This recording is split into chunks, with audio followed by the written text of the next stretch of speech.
എൻ്റെ കയ്യിൽ രണ്ട് പോയിന്റ് ചാർജുകളുണ്ട്. സോ ഇതാണ് ഫസ്റ്റ് പോയിന്റ് ചാർജ് Q1, ഇതാണ് സെക്കൻഡ് പോയിന്റ് ചാർജ് Q2. ഇവയ്ക്കിടയിലാണെങ്കിൽ ഒരു ഡിസ്റ്റൻസ് ഉണ്ട്, ആ ഡിസ്റ്റൻസ് ആണ് R. നമുക്കറിയാം രണ്ട് പോയിന്റ് ചാർജുകൾ ഇങ്ങനെ അടുത്തടുത്ത് കൊണ്ടുവച്ച് കഴിഞ്ഞാൽ ഉറപ്പായിട്ടും ഇവയ്ക്കിടയിൽ ഒരു ഫോഴ്സ് ഉണ്ടാകും. ഒരു പക്ഷേ അത് അട്രാക്റ്റീവ് ഫോഴ്സ് ആകാം, അല്ലെങ്കിൽ അത് റിപ്പൾസീവ് ഫോഴ്സ് ആകാം. ഇത് രണ്ട് പോസിറ്റീവ് ചാർജ് ആണെങ്കിൽ ഉറപ്പായിട്ടും റിപ്പൾസീവ് ഫോഴ്സ് ആയിരിക്കും. അല്ല, ഒരു പോസിറ്റീവ് ചാർജ് മറ്റൊന്ന് നെഗറ്റീവ് ചാർജും ആണെങ്കിൽ അട്രാക്റ്റീവ് ഫോഴ്സ് ആയിരിക്കും. എന്നിരുന്നാലും ഒരു ഫോഴ്സ് ആക്ട് ചെയ്യും, ശരിയല്ലേ? ഈ ഫോഴ്സിനെ വിളിക്കുന്ന പേരെന്തായിരുന്നു? ഇലക്ട്രോസ്റ്റാറ്റിക് ഫോഴ്സ്, ശരിയല്ലേ? ചാർജുകൾക്കിടയിലുള്ള ഈ ഇലക്ട്രോസ്റ്റാറ്റിക് ഫോഴ്സിനെ, അതിൻ്റെ വാല്യൂവിനെ ആദ്യമായി കണ്ടുപിടിച്ചത് കൂളോംബാണ്. അദ്ദേഹത്തിൻ്റെ നിയമമാണ് coulombs law. So coulombs law എന്തിനാണ് ഉപയോഗിക്കുന്നത്? രണ്ട് ചാർജുകൾക്കിടയിലുള്ള ഇലക്ട്രോസ്റ്റാറ്റിക് ഫോഴ്സ് കണ്ടുപിടിക്കാനാണ്. അത് ചിലപ്പോൾ അട്രാക്റ്റീവ് ഫോഴ്സ് ആയിരിക്കും, അല്ലെങ്കിൽ റിപ്പൾസീവ് ഫോഴ്സ് ആയിരിക്കും. എന്നിരുന്നാലും നമുക്ക് ഈ ഫോഴ്സിൻ്റെ വാല്യൂവിനെ കണ്ടുപിടിക്കാനായിട്ട് നമുക്ക് ഏത് നിയമം ഉപയോഗിക്കാം? കൂളോംസ് ലോ എന്ന ലോ ഉപയോഗിക്കാം, ശരിയല്ലേ? കൂളോംസ് ലോ പറയുന്നത് ഇങ്ങനെയാണ്: The electrostatic force between two point charges is proportional to the product of their charges. So electrostatic force F എന്ന് പറയുന്നത് which is proportional to the product of their charges, അതായത് Q1 into Q2-ന് proportional ആണ്, ശരിയല്ലേ? And which is inversely proportional to the square of distance between the charges. So electrostatic force എന്ന് പറയുന്നത് which is inversely proportional to the square of distance. ഈ ഡിസ്റ്റൻസിൻ്റെ സ്ക്വയറിന് inversely proportional ആണ്. ഈ കാര്യം മനസ്സിലായോ? നമുക്കിതിനെ ഇക്വേഷൻ നമ്പർ 1 എന്ന് പറയാം, ഇത് 2 എന്ന് പറയാം. നമുക്ക് രണ്ടും കമ്പൈൻ ചെയ്ത് എഴുതാം. F proportional to Q1 Q2 divide by R square. ഈ രണ്ട് ഇക്വേഷനും ഒന്നിച്ചെഴുതിയേക്കുകയാണ് ഇവിടെ. ഈ കാര്യം മനസ്സിലായോ? നമുക്ക് ഈ പ്രൊപ്പോർഷണൽ സൈൻ മാറ്റാൻ വേണ്ടി ഒരു കോൺസ്റ്റന്റ് കൊണ്ട് മൾട്ടിപ്ലൈ ചെയ്യണം. അപ്പോൾ force which is equal to a constant into Q1 Q2 divide by R square. മനസ്സിലാവുന്നുണ്ടോ?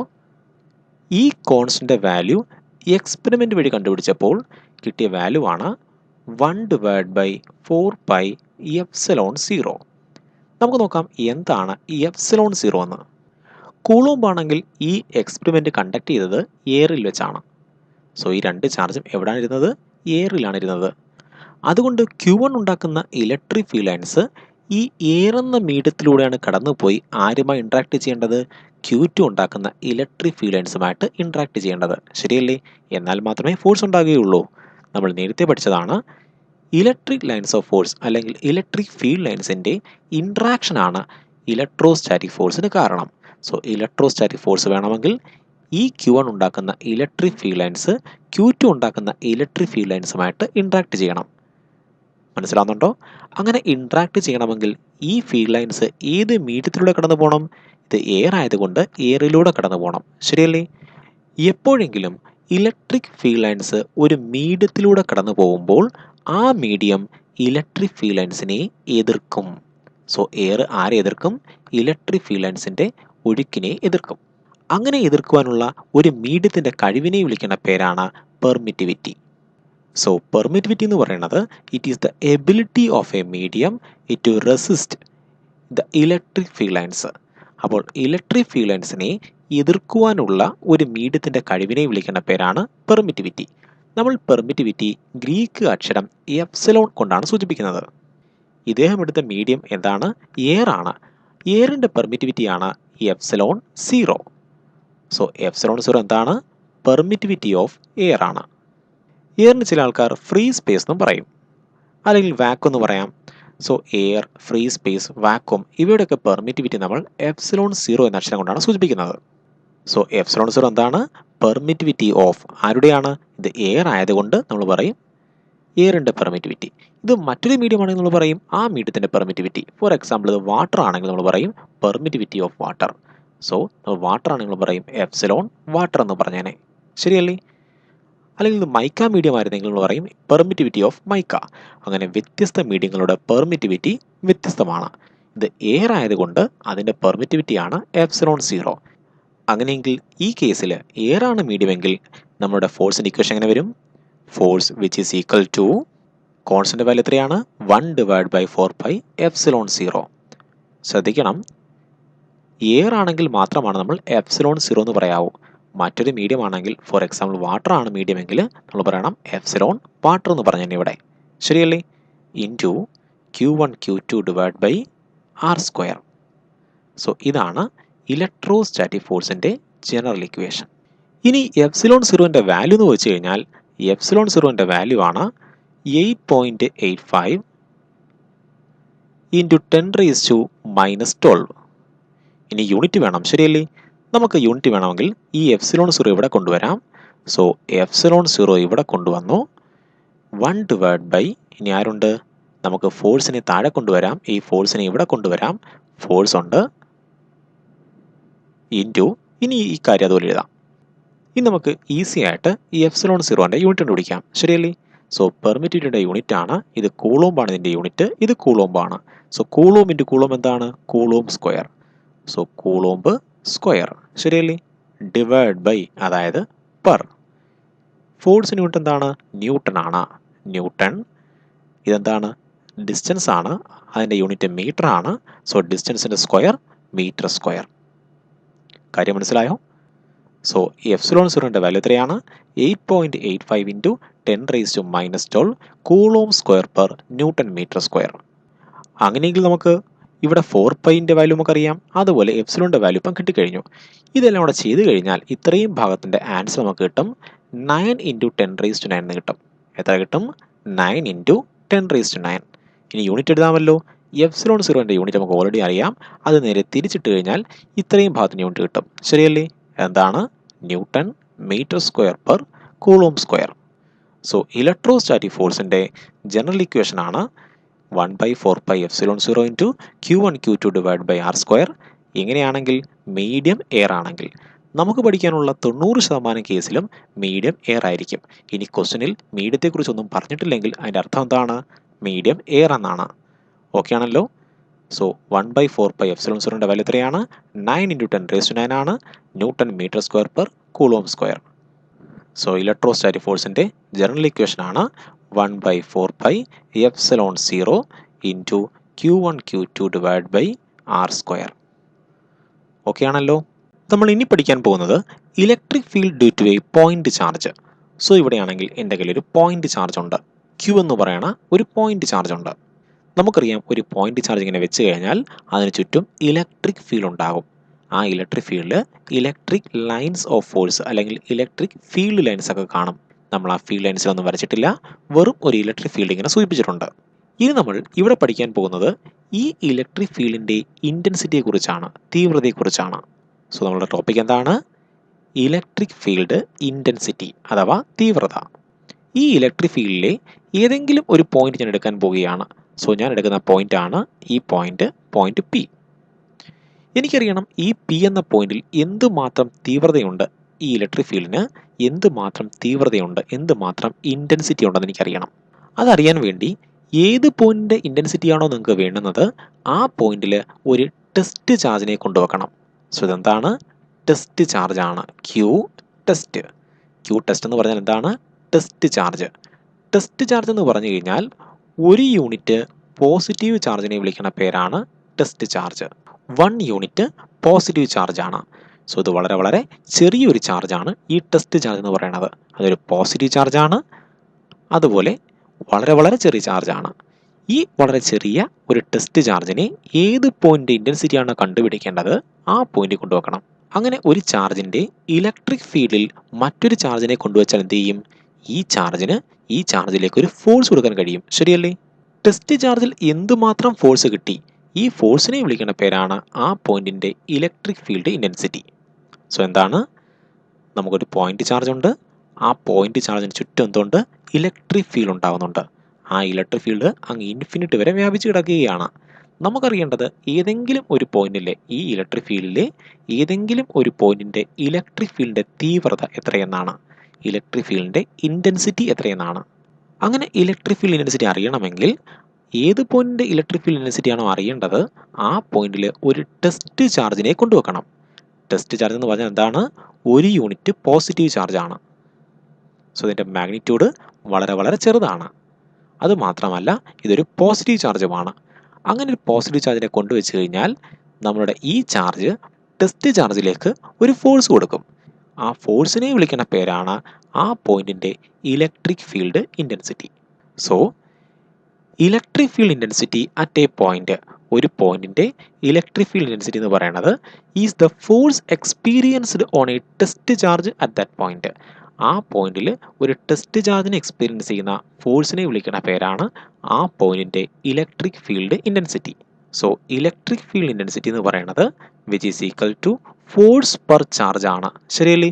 ഒരു യൂണിറ്റ് ചാർജിന് ആക്ട് ചെയ്ത ഫോഴ്സിനെ വിളിക്കുന്ന പേരാണ് ഇലക്ട്രിക് ഫീൽഡ് ഇൻറ്റൻസിറ്റി. ഈ കോൺസെപ്റ്റ് ക്ലിയർ ആയോ? ഒരു യൂണിറ്റ് ചാർജിന്, ശരിയല്ലേ, ഒരു യൂണിറ്റ് ചാർജിന് അനുഭവപ്പെട്ട ഫോഴ്സിനെ വിളിക്കുന്ന പേരാണ് ആ പോയിന്റിന്റെ ഇലക്ട്രിക് ഫീൽഡ് ഇൻറ്റൻസിറ്റി. നിങ്ങളുടെ ടെക്സ്റ്റിലാണെങ്കിൽ ഇലക്ട്രിക് ഫീൽഡ് ഇൻറ്റൻസിറ്റിയെ എക്സ്പ്രസ് ചെയ്ത് ഇങ്ങനെയാണ്: electric field intensity which is equal to limit Q tends to 0 F divide by Q. ഇതിൻ്റെ മീനിങ് എന്താണ്? ഈ ക്യൂവിൻ്റെ വാല്യൂ വളരെ ചെറുതെന്നാണ്. നമ്മൾ ഓൾറെഡി പറഞ്ഞായിരുന്നു, ശരിയല്ലേ? ക്യൂവിൻ്റെ വാല്യൂ വളരെ ചെറുതാണ്. അങ്ങനെയെങ്കിൽ ഒരു യൂണിറ്റ് ചാർജിൽ അനുഭവപ്പെടുന്ന ഇലക്ട്രോസ്റ്റാറ്റിക് ഫോഴ്സിനെ വിളിക്കുന്ന പേരാണ് ഇലക്ട്രിക് ഫീൽഡ് ഇൻറ്റൻസിറ്റി. സോ നമ്മൾ കണക്ക് ചെയ്യാൻ വേണ്ടി ഈ ഇക്വേഷനാണ് ഉപയോഗിക്കുന്നത്. ഇതിൻ്റെ മീനിങ് മനസ്സിലായോ? ഒരു യൂണിറ്റ് ചാർജ് എന്ന് പറഞ്ഞു കഴിഞ്ഞാലും ആ ചാർജിൻ്റെ വാല്യൂ വളരെ ചെറുതാണ്. ഒരു കൂളോമൊന്നും ചാർജ് എടുക്കത്തില്ല. ഒരു യൂണിറ്റ് ചാർജാണ്, ശരിയല്ലേ? പക്ഷേ ഒരു കൂളോമൊന്നും അല്ല, ഇത് വലിയ ചാർജാണ്. ടെസ്റ്റ് ചാർജ് എന്ന് പറഞ്ഞു കഴിഞ്ഞാൽ ഒരു മൈക്രോ കൂളോംബ് അല്ലെങ്കിൽ ഒരു നാനോ കൂളോംബ്, അങ്ങനെ വളരെ ചെറിയ ഒരു ചാർജാണ് എന്ത്? യൂണിറ്റ് ചാർജ് എന്ന് പറയുന്നത്. അല്ലാതെ ഒരു കൂളോംബ് ചാർജ് എടുക്കുമോ? ഇതും ഒരു യൂണിറ്റ് ചാർജാണ്. പക്ഷെ ഒരിക്കലും നമ്മൾ ഈ ഒരു കൂളോംബ് ചാർജിന് എടുക്കത്തില്ല. ചാർജിൻ്റെ വാല്യൂ വളരെ ചെറുതായിരിക്കണം. അങ്ങനെയെങ്കിൽ ആ ഒരു യൂണിറ്റ് ചാർജിൽ അനുഭവപ്പെടുന്ന ഇലക്ട്രോസ്റ്റാറ്റിക് ഫോഴ്സിനെ വിളിക്കുന്ന പേരാണ് ആ പോയിന്റിന്റെ ഇലക്ട്രിക് ഫീൽഡ് ഇൻറ്റൻസിറ്റി. സോ ഈ കോൺസെപ്റ്റ് ക്ലിയർ ആയോ? അല്ലെങ്കിൽ നമുക്ക് ഇങ്ങനെയും പറയാം: ഇലക്ട്രിക് ഫീൽഡ് ഇൻറ്റൻസിറ്റി എന്ന് പറയുന്നത് which is equal to force experienced on test charge. Test ചാർജിൽ അനുഭവപ്പെട്ട ഫോഴ്സിനെ വിളിക്കുന്ന പേരാണ് ഇലക്ട്രിക് ഫീൽഡ് ഇൻറ്റൻസിറ്റി. നമുക്ക് ഫോഴ്സിൻ്റെ ഇക്വേഷൻ അറിയാം, ശരിയല്ലേ? ഫോഴ്സിൻ്റെ ഇക്വേഷൻ എന്താണ്? 1 divide by 4πε0 into Q1 Q2 divide by R square. ഇനിയാണെങ്കിൽ ഈ ടെസ്റ്റ് ചാർജും നമ്മുടെ ചാർജും തമ്മിലുള്ള അകലം R ആണെന്ന് വിചാരിച്ചോ. അങ്ങനെയെങ്കിൽ ഫോഴ്സിൻ്റെ വാല്യൂ എന്ത് കിട്ടും? 1 ഡിവൈഡ് ബൈ 4πε0 ഇൻറ്റു Q1 പകരം പറയാം Q. ഇനി Q2 പകരം പറയണം ടെസ്റ്റ് ചാർജ്. അതിൻ്റെ വാല്യൂ എത്രയാണ്? 1 ആണ്. സോ Q2 എന്ന് പറയുന്നത് 1 ആണ്, ഡിവൈഡ് ബൈ R സ്ക്വയർ.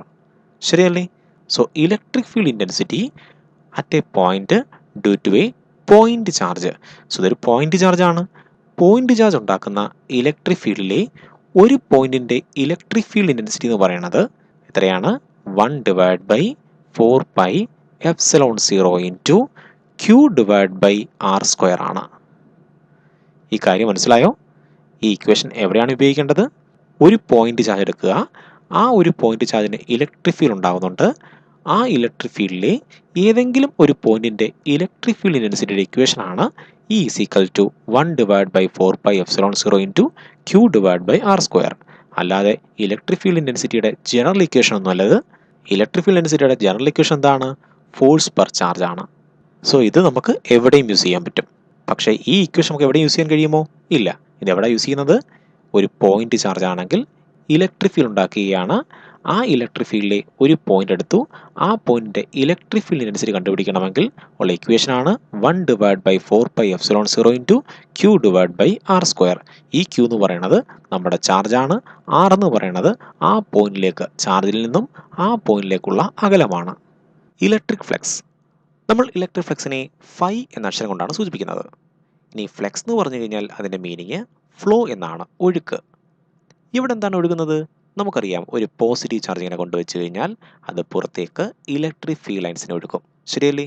ആ electric field lines positive charge മുതൽ അങ്ങ് ഇൻഫിനിറ്റി വരെ ഒഴുകും. ഇനി ഇലക്ട്രിക് ഫ്ലക്സ് എന്താണെന്ന് ചോദിച്ചു കഴിഞ്ഞാൽ നമുക്ക് പറയാം, electric flux of a given area is the number of electric field lines passing normal to that area. അതായത് ഇവിടെയാണെങ്കിൽ എൻ്റെ കയ്യിൽ ഒരു പോസിറ്റീവ് ചാർജ് ഉണ്ട്. നമുക്കറിയാം പോസിറ്റീവ് ചാർജ് പുറത്തേക്ക് ഇലക്ട്രിക് ഫീൽഡ് ലൈൻസിനെ അയക്കുന്നുണ്ട്, ശരിയല്ലേ? ഈ ഇലക്ട്രിക് ഫീൽഡ് ലൈൻസ് കാണപ്പെടുന്ന റീജിയനെ വിളിക്കുന്ന പേരാണ് ഈ ചാർജിൻ്റെ ഇലക്ട്രിക് ഫീൽഡ് എന്ന് പറയുന്നത്. സോ ഇത് അതിൻ്റെ ഇലക്ട്രിക് ഫീൽഡാണ്. നമ്മൾ ഈ ഇലക്ട്രിക് ഫീൽഡിൽ ഒരു ചെറിയ പ്ലേറ്റ് കൊണ്ടുവെക്കാൻ പോവുകയാണ്. സോ പ്ലേറ്റിൻ്റെ ഏരിയയാണ്, ഞാൻ കൊണ്ടുവെക്കാൻ പോകുന്ന പ്ലേറ്റിൻ്റെ ഏരിയ ചെറിയ സർഫസ് ഏരിയ ഉള്ള പ്ലേറ്റ് ആണ്. സോ DS എന്ന് പറഞ്ഞാൽ എന്താണ്? ചെറിയ സർഫസ് ഏരിയ. സോ അങ്ങനെ ഡി എസ് ഏരിയയുള്ള ഒരു കുഞ്ഞ് പ്ലേറ്റ് ഞാൻ ഇതിൻ്റെ ഇലക്ട്രിക് ഫീൽഡിൽ കൊണ്ടുവെക്കാൻ പോവുകയാണ്. സോ ഞാൻ കൊണ്ടുവച്ചു. നമുക്കറിയാം ഈ പ്ലേറ്റിൻ്റെ ഏരിയ എത്രയാണ്? ഡി എസ് ആണ്. അതൊരു വെക്ടറാണ്. അതിൻ്റെ ഡയറക്ഷൻ അതിൻ്റെ സർഫസിന് നോർമലായിട്ട് പോകും. ശരിയല്ലേ? സോ ഇതാണ് വെക്ടർ ഡി എസിൻ്റെ ഡയറക്ഷൻ. ഇനി ഇവിടെയുള്ള ഇലക്ട്രിക് ഫീൽഡ് ഇൻറ്റൻസിറ്റി ഡയറക്ഷൻ എങ്ങനെയാണ്? ഇലക്ട്രിക് ഫീൽഡ് ഇൻറ്റൻസിറ്റി ഡയറക്ഷൻ എന്ന് പറയുന്നത് എങ്ങോട്ടാണോ ഇലക്ട്രിക് ഫീൽഡ് ലൈൻ പോകുന്നത് അതിൻ്റെ സെയിം ഡയറക്ഷനിലാണ് ഇലക്ട്രിക് ഫീൽഡ് ഇൻറ്റൻസിറ്റിയും. ശരിയല്ലേ? സോ ഇലക്ട്രിക് ഫീൽഡ് ലൈൻ ഇങ്ങോട്ടാണ് പോകുന്നതെങ്കിൽ അതിൻ്റെ സെയിം ഡയറക്ഷനിലായിരിക്കും ഇലക്ട്രിക് ഫീൽഡ് ഇൻറ്റൻസിറ്റിയും. ഈ ഒരു ആംഗിൾ ഉണ്ട്. ഈ ആംഗിളാണ് തീറ്റ. സോ ഈ ആംഗിൾ എന്ന് പറയുന്നത് ആരും തമ്മിൽ ഉണ്ടാക്കുന്നതാണ്? ഇലക്ട്രിക് ഫീൽഡ് ഇൻറ്റൻസിറ്റിയും അതുപോലെ ഏരിയ വെക്ടർ തമ്മിൽ ഉണ്ടാക്കുന്ന ആംഗിളാണ് തീറ്റ എന്ന് പറയുന്നത്. ഇനി നമുക്ക് വേണ്ടുന്നത് എന്താണ്? ഇലക്ട്രിക് ഫ്ലക്സ് ആണ്. ഇലക്ട്രിക് ഫ്ലക്സ് എന്ന് പറഞ്ഞാൽ എന്താണ്? It is the number of electric field lines. Electric field ലൈൻസിൻ്റെ എണ്ണമാണ്. ശരിയല്ലേ? Which is passing normal to that area.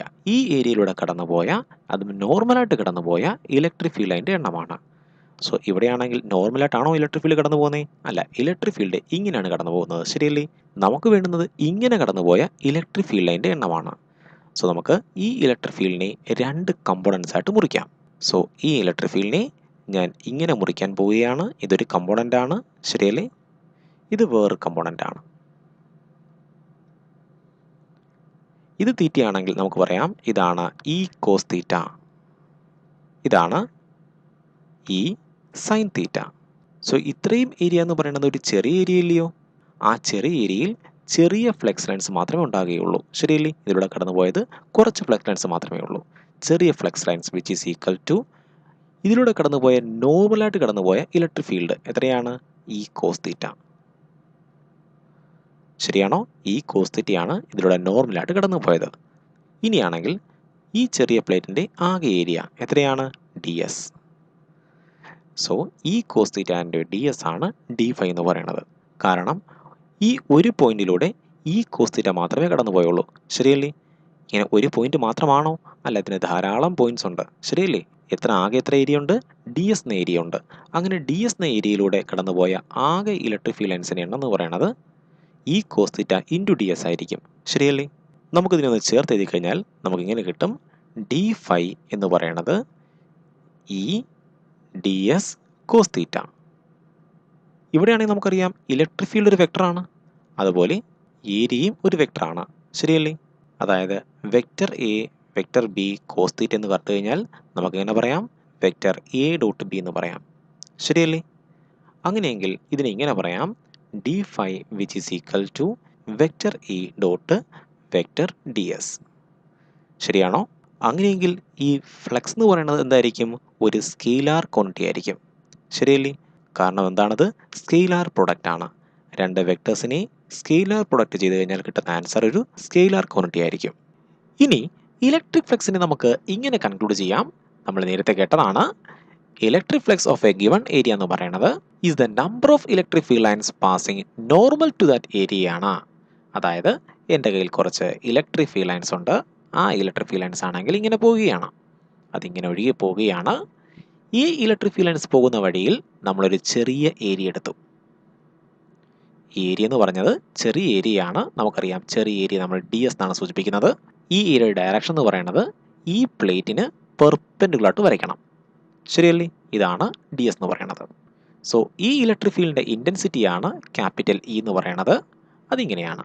അങ്ങനെയെങ്കിൽ ഈ ചെറിയ പ്ലേറ്റിൽ നോർമലായിട്ട് അഥവാ പെർപെൻഡിക്കുലറായിട്ട് വന്നു വീണ ഇലക്ട്രിക് ഫീൽഡ് ലൈൻസിൻ്റെ എണ്ണത്തിനെ വിളിക്കുന്ന പേരാണ് അവിടുത്തെ ഇലക്ട്രിക് ഫ്ലക്സ്. സോ ഈ പ്ലേറ്റിൽ വന്ന് വീണ ഇലക്ട്രിക് ഫ്ലക്സ് എങ്ങനെയാണ് പിടിക്കുന്നത്? Electric flux which is equal to electric field intensity dot ആ ചെറിയ ഏരിയ വെക്ടർ. ശരിയല്ലേ? അല്ലെങ്കിൽ നമുക്ക് ഇങ്ങനെ പറയാം, phi which is equal to E D S cos theta. ഇനി എന്താണ് ഈ തീറ്റ എന്ന് പറയുന്നത്? തീറ്റ എന്ന് പറയുന്നത് angle between vector E and vector D S. ശരിയല്ലേ? ഈ വെക്ടറും അതുപോലെ ഈ വെക്ടറും തമ്മിലുണ്ടാക്കുന്ന ആംഗിളാണ് എന്ത്? തീറ്റ എന്ന് പറയുന്നത്. നമുക്കറിയാം കോസ് തീറ്റയ്ക്കാണെങ്കിൽ നെഗറ്റീവ് വാല്യൂ ഉണ്ട്. ശരിയല്ലേ? ഇതിന് നെഗറ്റീവ് വാല്യൂ ഉണ്ട്. അതുപോലെ കോസ് തീറ്റയ്ക്ക് 0 വാല്യൂ ഉണ്ട്. അതുപോലെ കോസ് തീറ്റയ്ക്ക് പോസിറ്റീവ് വാല്യൂ ഉണ്ട്. ശരിയാണോ? അങ്ങനെയെങ്കിൽ ഫ്ലെക്സും എന്താവും? ഫ്ലെക്സ് നെഗറ്റീവ് ആകും. അതുപോലെ ഫ്ലെക്സ് 0 ആകും. അതുപോലെ ഫ്ലക്സും പോസിറ്റീവ് ആകും. നമുക്ക് നോക്കാം എപ്പോഴാണ് ഫ്ലക്സ് നെഗറ്റീവ് ആകുന്നത്, എപ്പോഴാണ് ഫ്ലക്സ് 0 ആകുന്നത്, അതുപോലെ എപ്പോഴാണ് ഫ്ലക്സ് പോസിറ്റീവ് ആകുന്നത്. ഇവിടെയാണെങ്കിൽ എൻ്റെ കയ്യിൽ ഒരു നെഗറ്റീവ് ചാർജ് ഉണ്ട്. സോ ഇത് ചാർജ് നെഗറ്റീവ് ആണ്. നമുക്കറിയാം നെഗറ്റീവ് ചാർജിൻ്റെ ഉള്ളിലേക്കാണ്, അകത്തേക്കാണ് ഇലക്ട്രിക് ഫീൽഡ് വരുന്നത്, ശരിയല്ലേ?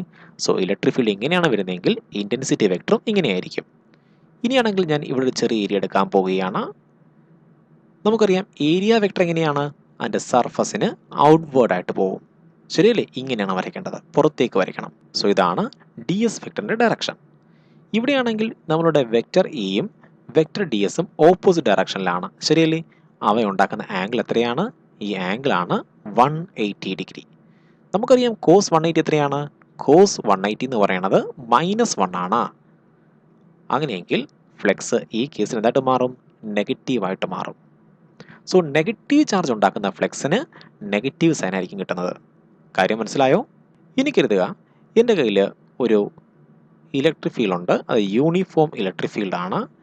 ഈ യൂണിഫോം ഇലക്ട്രിക് ഫീൽഡ് ആണെങ്കിൽ ഞാനൊരു സിലിണ്ടർ കൊണ്ടുപോകാൻ പോവുകയാണ്. ഇതൊരു ചെറിയ സിലിണ്ടർ ആണ്, ഞാൻ സിലിണ്ടർ കൊണ്ടുവച്ചു. അങ്ങനെയെങ്കിൽ ഇതിൻ്റെ ടോപ്പിൽ ആക്ട് ചെയ്യുന്ന ഫ്ലക്സ് കണ്ടുപിടിക്കണം. നമുക്കറിയാം ടോപ്പിൻ എന്ന് പറയുന്നത് ഇതാണ് അതിൻ്റെ ഏരിയ. ഏരിയ വെക്ടർ എന്ന് പറഞ്ഞാൽ ഈ സർഫസിന്, ടോപ്പ് സർഫസിന് പെർപെൻഡിക്കുലർ ആയിരിക്കും, ശരിയല്ലേ? സോ ഡി എസ് ഇങ്ങനെ ആയിരിക്കും പോകുന്നത്. പക്ഷെ ഇലക്ട്രിക് ഫീൽഡ് എങ്ങനെയാണ്? ഇലക്ട്രിക് ഫീൽഡ് ഇങ്ങനെയാണ്, ശരിയല്ലേ? സോ ഇലക്ട്രിക് ഫീൽഡ് ഡയറക്ഷൻ ഇങ്ങനെയാണ്. ഈ കേസിലാണെങ്കിൽ നമ്മളുടെ വെക്ടറും ഏരിയ വെക്ടറും അതുപോലെ ഇലക്ട്രിക് ഫീൽഡും ഉണ്ടാക്കുന്ന ആംഗിൾ എത്രയാണ്? 90 ഡിഗ്രിയാണ്, ശരിയല്ലേ? ഈ കേസിൽ നമ്മുടെ വെക്ടർ ഇയും വെക്ടർ എസും നമ്മളുണ്ടാക്കുന്ന ആംഗിൾ 90 ഡിഗ്രിയാണ്. അങ്ങനെയെങ്കിൽ കോസ് 90 എത്രയാണ്? കോസ് 90 എന്ന് പറയുന്നത് 0 ആണ്, ശരിയല്ലേ? സോ ഈ കേസിൽ ഫ്ലക്സ് എന്തായിട്ട് മാറും? ഫ്ലക്സിൻ്റെ വാല്യൂ 0 ആയിട്ട് മാറും. സോ നമ്മളുടെ ഈ ഏരിയ ഇലക്ട്രിക് ഫീൽഡാണ് ഇരിക്കുന്നത്, ശരിയല്ലേ? പക്ഷേ ഏരിയ വെക്ടർ എന്ന് പറയുന്നത് ഇലക്ട്രിക് ഫീൽഡ് ഇൻറ്റൻസിറ്റിക്ക് പെർപെൻഡിക്കുലർ ആണെങ്കിൽ ഫ്ലക്സിൻ്റെ വാല്യൂ എന്തായിരിക്കും? 0 ആയിരിക്കും. കാര്യം മനസ്സിലായോ? അതായത് ഡി എസ് എന്ന വെക്ടറും ഇ എന്ന വെക്ടറും തമ്മിലുണ്ടാക്കുന്ന ആംഗിൾ 90 ഡിഗ്രി എപ്പോഴെങ്കിലും വന്നു കഴിഞ്ഞാൽ അവിടെ ഫ്ലക്സിൻ്റെ വാല്യൂ 0 ആയിരിക്കും. ഇനി എപ്പോഴാണ് പോസിറ്റീവ് വാല്യൂ വരുന്നത്? നമുക്കറിയാം പോസിറ്റീവ് ചാർജ് ഉണ്ടാക്കുന്ന ഇലക്ട്രിക് ഫ്ലക്സ് എന്തായിരിക്കും? പോസിറ്റീവ് ആയിരിക്കും, ശരിയല്ലേ? കാരണം എന്താണ്? പോസിറ്റീവ് ചാർജ് പുറത്തേക്ക് ഇലക്ട്രിക് ഫീൽഡിനായിരിക്കും, ശരിയല്ലേ? സോ ഇലക്ട്രിക് ഫീൽഡ് ഇൻറ്റൻസിറ്റിയുടെ ഡയറക്ഷൻ ഇങ്ങോട്ടായിരിക്കും. ഇനിയാണെങ്കിൽ നമ്മളിവിടെ ഒരു ചെറിയ ഏരിയ എടുത്തു കഴിഞ്ഞാൽ ആ ഏരിയയുടെ വെക്ടറിൻ്റെയും ഡയറക്ഷൻ എങ്ങോട്ടായിരിക്കും? ഇങ്ങോട്ട് തന്നെ ആയിരിക്കും, ശരിയല്ലേ? ഇവിടെ ആണെങ്കിൽ ഇയും ഡി എസ് നമ്മൾ ഉണ്ടാക്കുന്ന ആംഗിൾ 0 ഡിഗ്രിയാണ്. സോ തീറ്റൻ്റെ വാല്യൂ ഈ കേസിൽ 0 ആണ്, ശരിയല്ലേ? കോസ് 0 എത്രയാണ്? കോസ് 0 എന്ന് പറയുന്നത് 1 ആണ്. അതുകൊണ്ട് ഇവിടെ ഫ്ലക്സിൻ്റെ വാല്യൂ പോസിറ്റീവ് ആയിരിക്കും. മനസ്സിലാവുന്നുണ്ടോ? ഇനി നമുക്ക് ഇലക്ട്രിക് ഫ്ലക്സിൻ്റെ യൂണിറ്റ് എന്താണെന്ന് നോക്കാം. യൂണിറ്റ് ഓഫ് ഇലക്ട്രിക് ഫ്ലക്സ് നമുക്കറിയാം. ഇലക്ട്രിക് ഫ്ലക്സിൻ്റെ equation E D S cos theta എന്നാണ്. ഇവിടെ ഈ കോസ് തീറ്റയ്ക്ക് നമ്മുടെ യൂണിറ്റ് ഒന്നുമില്ല, ഇലക്ട്രിക് ഫീൽഡ് യൂണിറ്റ് ഉണ്ട്, ശരിയല്ലേ? എത്രയാണ്? Newton per coulomb. അതുപോലെ ഇത് ഏരിയ ആണ്, അതിൻ്റെ യൂണിറ്റ് ആണ് മീറ്റർ സ്ക്വയർ. അങ്ങനെയെങ്കിൽ ഫ്ലക്സിൻ്റെ യൂണിറ്റ് ആണ് newton metre square per coulomb. നമുക്കറിയാം ഇവിടെ ഇലക്ട്രിക് ഫീൽഡിന് വേറെ യൂണിറ്റ് ഉണ്ട്, ശരിയല്ലേ? ഇലക്ട്രിക് ഫീൽഡിൻ്റെ യൂണിറ്റ് എന്തായിരുന്നു? വോൾട്ട് പെർ മീറ്റർ എന്ന യൂണിറ്റ് ഉണ്ടായിരുന്നു. ഏരിയയുടെ യൂണിറ്റ് മീറ്റർ സ്ക്വയർ എന്നാണ്. അങ്ങനെയെങ്കിൽ ഇലക്ട്രിക് ഫ്ലക്സിന് വേറെ യൂണിറ്റ് ഉണ്ട്. എന്താണ്? ഈ മീറ്റർ ക്യാൻസൽ ആകും, വോൾട്ട് മീറ്റർ എന്ന് ആൻസർ കിട്ടും. സോ ഇലക്ട്രിക് ഫ്ലക്സിന് 2 യൂണിറ്റ് ഉണ്ട്. ഏതൊക്കെയാണ്? വോൾട്ട് മീറ്ററും ന്യൂട്ടൺ മീറ്റർ സ്ക്വയർ പെർ കൂളോംബും.